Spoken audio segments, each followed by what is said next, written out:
Yeah, Dr. Mueller, we welcome you back to the committee again. We appreciate your insight on rural health care and keeping in touch with us. Mr. Chairman, I want to share your interest in improving maternal and child health. When I was chairman of this committee, we sought stakeholder feedback to improve maternal health. I've also introduced Healthy Moms and Babies Act with Senator Hassan. Our bill seeks to improve the economics of rural labor and delivery units through a health home model that makes sure that we're using modern technology in maternity care and reducing unacceptable rise of maternal mortality rates. I hope this committee can work in a bipartisan way to advance this common sense idea. Now I go to Dr. Mueller. Over 600 rural hospitals send benefits, or we do benefit from Casey Grassley Rural Hospital Support Act.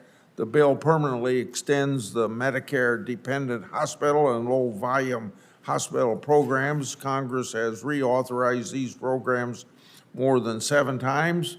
We have other rural hospital Medicare programs that offer flexibility and support for rural hospitals, but those programs have been made permanent.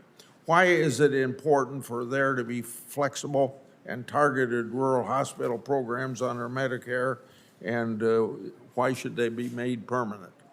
I think it's important to have those programs, as you've heard today in the testimony, particularly from Mr. Davis and Mr. Topchick. The current financial situation for a lot of hospitals across the country, including the 85 critical access hospitals in Iowa, is precarious.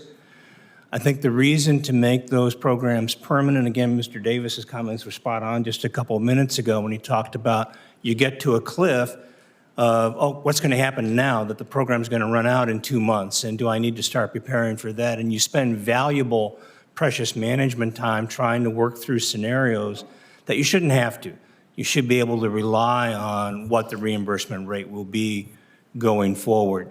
I think we also need to continue to work on increased flexibility of how the dollars are used by rural hospitals so that you can take some revenue streams and convert the revenue from direct patient care, get that funded appropriately, and have a revenue stream for some of the new administrative tasks and the tasks of meeting healthcare needs in the community through collaborations with community-based organizations.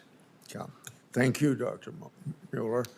Ms. Rodefeld, CMS is currently distributing 1,200 additional graduate medical education slots. With the 400 slots already distributed, I'm very concerned CMS isn't meeting the rural and underserved thresholds as required in the 2020 law that I helped pass when I was chairman of this committee. When I wrote CMS last year, they responded that they're meeting the rural threshold by counting urban hospitals that are reclassified as rural. The agency also cited a lack of rural hospital applications. So my question, are rural hospitals getting a fair look for additional residency slots? And what can CMS be doing to help rural hospitals apply and be competitive? Thank you for the question. I was part of a team that did an analysis of the round 2 slot distribution, and we are seeing that rural hospitals are, not being prioritized for slots because of the issue you mentioned with rural referral centers. The legislation used the language "treated as rural," which does include those non-geographically rural hospitals in, the distribution of slots. There are a number of barriers to, getting rural hospitals to apply. We have a relatively low number of rural residency programs. I think it's around 150 in 2022. So when you add in factors like having to have a HPSA designation, then that narrows the pool even further of hospitals that are going to apply. But I would like to note that we had one geographically rural hospital in Wisconsin, Marshfield Clinic, that has applied in the first 2 rounds of slot distributions and has not received slots because CMS CMS prioritizes based on HPSA designation. Other hospitals who do not have a HPSA designation have not applied.